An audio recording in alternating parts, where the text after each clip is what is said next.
স্ত্রী মেয়েকে খুন করে আত্মঘাতী স্বামী, চন্দননগরে মর্মান্তিক ঘটনা। মৃতদের নাম বাবলু ঘোষ, বয়স 62, প্রতিমা ঘোষ 46 বছর ও 13 বছরের বৈশালী ঘোষ। পুলিশ সূত্রে জানা গিয়েছে, গতকাল গভীর রাতে চন্দননগর থানার খবর আসে কুলুপুকুর গড়ের ধার এলাকার একটি বাড়িতে একই পরিবারের 3 জনের অস্বাভাবিক মৃত্যু হয়েছে। পুলিশ প্রতিবেশীদের থেকে খবর পেয়ে ঘটনাস্থলে যায়। রাত 2টোর পর মৃতদেহ উদ্ধার করে চন্দননগর হাসপাতালে পাঠায়। জানা গিয়েছে, গৃহকর্তা বাবলু আগে টিনের বাক্স কারখানায় কাজ করতেন, পরে টোটো চালিয়েছেন কিছুদিন। বর্তমানে বাড়িতে একটি দোকান চালাতেন, সেখানে শার্টার প্যাডে লিখতেন। বাজারে লক্ষ লক্ষ টাকা ঋণ করেছিলেন। মানসিক অবসাদ থেকে চরম সিদ্ধান্ত নেন বলে অনুমান প্রতিবেশীদের। সকালবেলা পেলাম আমার একটা বাড়ির পরেই হচ্ছে আমার বাড়ি, আমার নাম প্রদীপ দে। এই ছেলেটাকে আমরা বহু বছর ধরে দেখেছি, খুব শান্তশিষ্ট ছিল।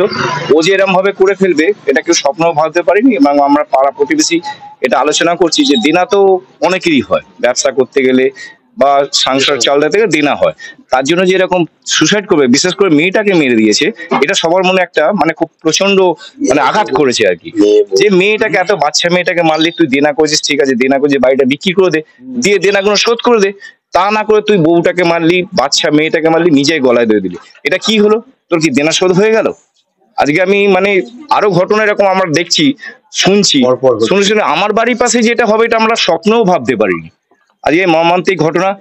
আশা করি ওর আত্মার শান্তি কামনা করছি। আমরা 3 জনকারই আমরা জানতে পারলাম আজ সকালে। ও একটা এখানে দোকান চালাতো, সে যাই হোক, আইন হোক বেআইনি হোক, একটা দোকান চালাতে পেটের দায় করতো। ওটা এইটা করতে গিয়ে বাজারে প্রচুরও দেনা হয়ে যায়। মার্কেট থেকে ধরুন সুদে টাকা নেয়, কার থেকে 50,000, কার থেকে 1 লাখ, কার থেকে 2 লাখ। এবার যারা পাওনা করে তারা তো তাকে ছাড়ছে না, তারা তো সে প্রতিনিয়ত করে ডিস্টার্ব করছে। ওই ডিস্টার্বের থেকে ভাবলো যে আমি নিষ্কৃতি চাই। নিষ্কৃতি যে এইরকম পরিণতি হবে ভয়াবহ, এটা ও নিজেও ভাবতে পারিনি, বা আমরা প্রতিবেশীরা হিসেবে এটা ভাবতে অকল্পনীয় ভাবনা। বলতো কি যে অনেক টাকা দেনা হয়ে গেছে। হ্যাঁ, দেনা। ও ছেলেটা কি, আপনি যদি 10টা চড় মারেন, ও হেসে আপনার সঙ্গে কথা বলতো, কাউকে বলতো না দেনা হয়ে গেছে, কিন্তু জানতো সবাই। দেখুন আজকে ওর দেনা সবাই জানবে, সহানুভূতি দেখাবে, কিন্তু কেউ তো দেনাটা শোধ করবে না। ওর দেনা ওকেই শোধ করতে হবে। কিন্তু শোধ করার ইয়েতে যে চরম পন্থাটাও বেছে নেবে, এটা আমরা পাড়া প্রতিবেশীতে কল্পনা করতে পারছি না। এত খারাপ লাগছে। আমার খারাপ লাগছে, সবচেয়ে খারাপ লাগছে বাচ্চা মেয়েটাকে মারলো।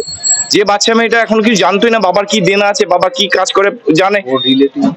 রিলেটিভরা আছে সবাই। কালকে তো সবাই ধরুন 4:30 পরে এই ঘটনা, যখন এই তালাটা দেওয়া ছিল বাইরে, বুঝতে পারি যে হয়তো কোথাও বউ বাচ্চা নিয়ে বেড়াতে গেছে। কেউ স্বপ্নও ভাবতে পারিনি যে এই কেসটাও করবে।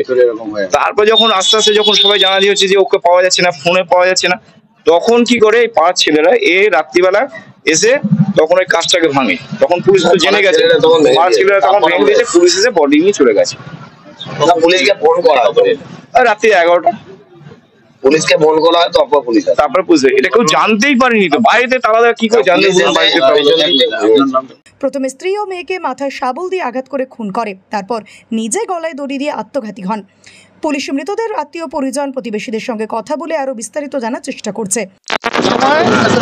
রাত্রি 11টার সময়, লোকে 11:30 সময়, গতকাল রাত্রি 11:30 সময় পাড়ার লোক জানতে পারে যে এরা আমাদের বাড়ি সাড়া পাওয়া যাচ্ছে না। তখন জানলা দিয়ে উঁকি মেরে দেখে যে 2 জন শুয়ে আছে। তারপরে যথারীতি রাত্রিবেলা পুলিশকে খবর দেয়। পুলিশ আসে, তখন দেখে ওই বাড়িতে 2 জন মহিলা, মা মেয়ে, রক্তাক্ত খাটে পড়ে আছে। আর উপরে চিড়েকোটা একটা জায়গা আছে, সেখানে বাড়ির যে পুরুষ বাবলু ঘোষ, সে হ্যাঙ্গিং হয়েছিল। তো যেটা বোঝা যাচ্ছে যে রড দিয়ে মেরেছে, রড জাতীয় কিছুতে নিয়ে নিজে সুইসাইড করেছে। এটা আপাতত পাওয়া যাচ্ছে। আর কারণটা আমরা তদন্ত করে দেখছি, এলাকার লোকে জিজ্ঞাসা হচ্ছে। সেইভাবে এখনো বলার মতো কোনো কারণ পাওয়া যায়নি। ফ্রাস্ট্রেশন না কি কারণ, সেটা খুঁজে বার করা হচ্ছে। অনেক টাকা নাকি ধার দেনা হয়েছিল, সেই বিষয়টাও দেখা হচ্ছে তদন্ত করে। ঠিক আছে, বাবলু কি করতে ভিতরে কিছু পাওয়া গেছে? আমরা রড জাতীয় একটা জিনিস পেয়েছি, আয়রন রড, সেটা হেফাজতে নেওয়া হয়েছে। আর বিষয়টা এত তাড়াতাড়ি বলা যাবে না, আগে ভালো করে তদন্ত করা হবে। কি করতো সেটা? বাবলু আপাতত সেরকম কিছু কাজ করতে পাওয়া যায়নি, তবে ও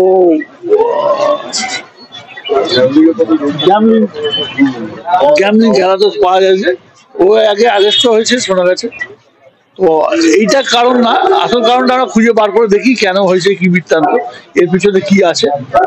কোনো অভিযোগ কি হয়েছে? অভিযোগ আমরা একটা পেয়েছি, তদন্ত শুরু হয়েছে, তো এখন দেখা যাক। অন্য কোনো ফাউল মানে বাইরে থেকে কেউ আসতে পারে বা এরকম কিছু? সেগুলো দেখা হচ্ছে। পরিবারে আর কেউ ছিল না? না, এরা বাবা মা, স্বামী স্ত্রী আর মেয়ে। প্রাথমিকভাবে কখন হয়েছে? পরিবার বলতে গেলে তো আছে, ওর ভাইয়েরা তো পাশে পাড়া থাকে। প্রাথমিকভাবে কোন সময় হতে পারে? এটা রাত্রি 11:30, 11:30 সাড়ে 11:30 মানে আপনারা পুলিশ কখন উদ্ধার করলো? পুলিশ মোটামুটি 12টা পরে খবর পেয়ে এসছে। তারপরে দেহ আজ চুঁচুড়া ইমামবাড়া হাসপাতালে ময়নাতদন্ত হবে। ঋণের দায়ে জড়িয়ে দেরাদুনের এক পরিবারের 7 জনের মৃত্যু হয়েছে। হরিয়ার পঞ্চকুলায় একটি গাড়ি থেকে তাদের মৃতদেহ উদ্ধার হয়। এবার চন্দননগরে একই পরিবারে 3 জনের মৃত্যু হলো। আমার লোকাল কারবার ছিল, ঠিক আছে। লোকাল কারবার থেকে ও যখন চলে যায় তখন আমি দেখভাল করতাম। কারবারটা সরকার কারবারটা আমার না, তা ও টাকা পয়সা এ করে আমি বললো আমি কিছু গয়নাগাটি করবো, না আমি টাকাটা দিই, আমি আস্তে আস্তে দেবো। 6 লাখ টাকার মধ্যে 2,25,000 টাকা দিয়ে 2,25,000 টাকাটা। কত টাকা আপনি দিয়েছিলেন? 6 লাখ। মানে ওটা কি লোটোর কারবারের সময় নাকি কতদিন আগে? 60 টাকা যখন চালু করে গয়নাগাটি কিনে গয়না কিনেছে? হ্যাঁ, মেয়ের আর ওই গয়না কিনে। আচ্ছা, তারপর কত টাকা ফেরত দিল? আমার 2,25,000 দিয়ে। 6 লাখ টাকা কি ক্যাশ দিয়েছিলেন? ক্যাশ কেন দিলেন? মানে বিশ্বাসের উপর? বিশ্বাস 5 বছর আমার কারবারটা দেখভাল করেছে। আপনার কারবারটা এখন দেখছিল না, কারবারটা আমারই। ওই দেখছিল? নামটা হ্যাঁ, ওই মানে ওই চালাতো? ওই চালা। তো এই কারবার করতে গিয়ে কি মানে কি জানি কিসের দেনা হতে পারে? ধার দেনা হতে পারে? না, আজ পর্যন্ত এতে কেউ দেনা হয় না। এই প্রথম শুনলাম এই ভদ্রলোক দেনা। আপনি তো অনেক দিন করছেন, আপনার দেনা হয়েছে? না, তাই আপনার থেকে 6 লাখ নিল, আরো অনেকের কাছে টাকা নিয়েছে তো। বহু লোক আপনি যখন টাকা ফেরত চাইলেন কি বললো? টাকা ফেরত চাওয়ার কথা আপনি বলি, চাননি টাকা ফেরত চাওয়ার কথা বলি। আমার একটা লোন করে দিয়েছিলাম, সে লোনের দৌড়ুন মানে 2 বছরের লোনটা শোধ করি। সে লোনটা 22 মাস দিয়েছে, 2টো বাকি আছে। তার 2টো বাকি আছে বলে আমি আটকে গেছি, এখন 20 বছরের মধ্যে আমি 20 তারিখের মধ্যে টাকাটা দিয়ে দেবো। দেখি আবার 9 তারিখে 10 তারিখ সকালবেলায় আবার এখন তো টাকাটা কেটে দিই। আমি সে বললাম টাকাটা কী করবেন? বললো আমি পাচ্ছি না, ওই দিনের মধ্যে। তারপর মানে এরকম সিদ্ধান্তটা নিল কেন? কি জানি বলতে পারছি না, কিসের জন্য ও নিল আমি এটা বলতে পারবো না। ভদ্রমহিলা যখন দেনা নাকি অন্য কোনো কারণ? আমার সাথে ঘনিষ্ঠ মানে দাদা ভাই বন্ধু। কালকে আপনার সাথে কথা হয়েছিল? না, কাল সকালে এলাম, চা খেলাম, চা খেয়ে চলে গেলাম। সকালে এসেছিলেন আর বিকেলে কোনো কথা হয়নি? আমি আর একবেলায় সকালবেলায় এই টাইমে যাই, চা খেয়ে চলে যাই। এইখানেই বসে প্যাট প্যাট লিখতো নাকি? এইখানে এই তো বাড়িটা, এটা কি আপনার সাথে সম্পর্ক কতদিন? বহুদিনের। তাও কত বছর? 7টা যতদিন চলে ততদিন। তাও হ্যাঁ, 7টা চলে প্রায় বছর, 7-8 বছর। পুলিশে ধরপাকড় করতো না? না, সব দেওয়া আছে। মানে আপনি এই এলাকাটা চালান? এলাকাটা ওনাকে টাকা দিতাম, ধার দিয়েছিলাম, বন্ধু সে ভাঙিয়ে টাকা ফেরত করতাম। কারবারটা আমার নামে, আমি লস একদিন দেখব। আমি রেশনে কাজ করি, আমার বয়স হয়ে গেছে বলে আমি এই কারবারটা সামলাতে পারছি। কিরকম চলে কারবারটা? কারবার হলে তো কারবার হলে বাড়ির মধ্যেই ছিল এটা? বাড়ির মধ্যে? হ্যাঁ, এই তো সামনে বাড়ির মধ্যে। বাড়ির মধ্যেই? হ্যাঁ, বাড়ির মধ্যে।